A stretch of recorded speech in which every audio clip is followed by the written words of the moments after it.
గంజాయి తాగడమే తప్పు. అది తాగాడు అనుకో వాడికి తిక్క పక్క ఏం తెలియదు. భార్యనా చెల్లె అక్క చెల్లి వీళ్ళు ఎవ్వరు తెలియదు.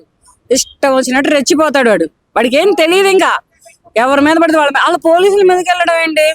ఏం పోలీసులు అంటే ఆషామాషి అనుకుంటున్నారా? ఏం వాళ్ళకి ఒక డిపార్ట్మెంట్, వాళ్ళకి ఒక మర్యాదలు ఏమి ఉండవా? గంజాయి బ్యాచ్ వాళ్ళు కొట్టి, జగన్మోహన్ రెడ్డి కొట్లోడు తీసుకొట్టి అందరూ కొట్టే పనేనా ఇంకా పోలీసులు అంటే? ఇంకా పోలీసులకు విలువ, ఒక వాల్యూ వాళ్ళు ఉండబట్టే దేశం అనేది రక్షణలో ఉంది. పోలీస్ డిపార్ట్మెంట్ అనేది ఒకటి ఉండబట్టే ప్రజలు అనేవాళ్ళు కట్టుదిట్టాలలో కరెక్ట్ గా ఉంటున్నారు. అదే వాళ్ళు లేరనుకో ఇక జనాలకి మామూలు ఉండదు పరిస్థితి. ఎవరిని ఎవడు చంపుకుంటాడో తెలియదు, ఎవరు కూతుర్ని ఎవరు ఎత్తుకెళ్తారో తెలియదు. అక్కడికి ఎత్తుకెళ్తున్నారు అనుకో ఎవడిని ఎవడు చంపుకుంటాడో తెలియదు, ఎవడి డబ్బులు ఎవడు ఇంట్లో దొంగతనాలు ఎక్కడ జరుగుతాయో తెలియదు. దీనికి అంతటికి రక్షకులు ఎవరమ్మా అంటే పోలీసులు. జగన్మోహన్ రెడ్డి గారు ఒక మాజీ ముఖ్యమంత్రి, లా అండ్ ఆర్డర్ గానీ పోలీస్ యంత్రాంగం గానీ అన్ని తెలుసున్న వ్యక్తి.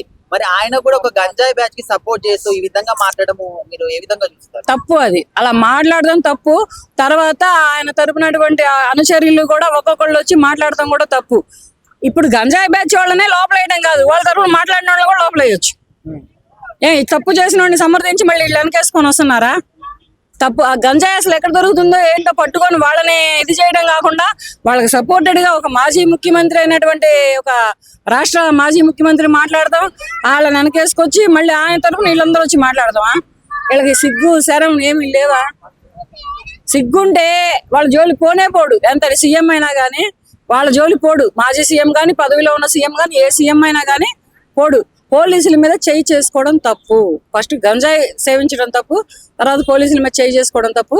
వాళ్ళ తరపున మాట్లాడదాం, వీళ్ళది కూడా తప్పు. ఎవరు మాట్లాడితే వాళ్ళని లోపల వేయొచ్చు. స్టడీ ఉంది కదా, చదువుకుంటే చాలు. ఎటువంటి డ్రెస్సులు అయినా వేసుకోవచ్చు, కడ్రాయిలు అయినా వేసుకోవచ్చు, బికినీలు అయినా వేసుకోవచ్చు, రోడ్డు మీద ఎట్లయినా తిరగవచ్చు, ఏమైనా చేయొచ్చు. దీంట్లో డౌట్ లేదు. చదువుకున్నాం కదా అని సాంప్రదాయాలను వదిలిపెట్టకూడదు. చదువుకున్నాం కదా అని సిక్కిడిచి రోడ్ల మీద తిరగకూడదు.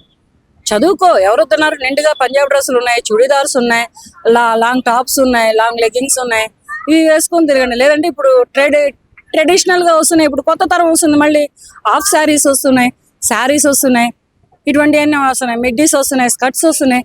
ఒళ్ళు కనపడకుండా ఎటువంటి డ్రెస్ వేసుకున్నా అది సాంప్రదాయమైన దుస్తులే అంటారు. కానీ ఒళ్ళు కనపడేటట్టు డ్రెస్సులు వేసుకోవడం, మోకాళ్ళ పైకి స్కర్ట్లు వేయడం, ఇక్కడ వరకు బనీన్లు వేయడం, ఇది గలీజ్ గా ఉంటది. ఏంటంటే మగవాడిని రెచ్చగొట్టినట్టు ఉంటది.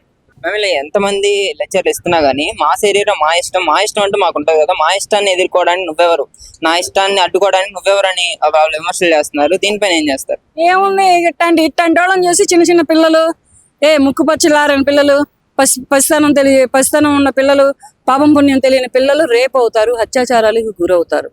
వీళ్ళని దృష్టిలో పెట్టుకుంటారు, వీళ్ళే ఉంటారు దృష్టిలో. కానీ అక్కడ బలయ్యేది ఎవరు? అమాయకులు బలవుతున్నారు. ఈ అమాయకులను బలి చేయడం కోసం ఇటువంటి డ్రెస్ కల్చర్ వచ్చిందా? మీరు ఇండియన్ కంట్రీలోనే కదా ఉంది, సాంప్రదాయమైన దేశంలోనే కదా పుట్టింది, సాంప్రదాయమైన రాష్ట్రాలలోనే కదా పెరుగుతుంది. మీ అమ్మ మీ నాన్నలు ధరించిన దుస్తులు మీకెందుకు అలాగా? ఈ దుస్తులు ధరించి ఎవరి జీవితాలు ఆగం చేద్దామని, ఎవరి మనసుల్ని డిస్టర్బ్ చేద్దామని, ఏ యువత పెడదారి పట్టిద్దామని ఇలా చేస్తున్నారో తెలియట్లేదు. ఇటువంటి దుస్తులు వేస్తున్న వాళ్ళని నేను కూడా ఖండిస్తున్నాను ప్రస్తుతానికి. బట్టలు చూసి జడ్జ్ చేయడం ఎంతవరకు కరెక్ట్ అంటారు? బట్టలు చూసి ఒక మనిషిని అంచనా వేయడం ఎంతవరకు కరెక్ట్ అంటారు? షార్ట్ కట్ లో బట్టలు వేసుకున్నంత మాత్రాన అందరూ చెడిపోయిన వాళ్ళు గారు, నిండు సాంప్రదాయంగా బట్టలు కట్టుకున్నంత మాత్రాన అందరూ మంచి వాళ్ళు కారు. ఎవరి దృష్టిలో వాళ్ళు ఉంటారు. కాకపోతే ఏంటంటే ఎదుటి మనిషిని రెచ్చగొట్టని దుస్తులు ధరిస్తే బాగుంటుంది. వేసుకో, నీకు ఇష్టమైతే నీ ఇంటి వరకే వేసుకో. ఇల్లు డోరు దాటి బయటికి రావాలంటే సాంప్రదాయబద్ధంగా రా.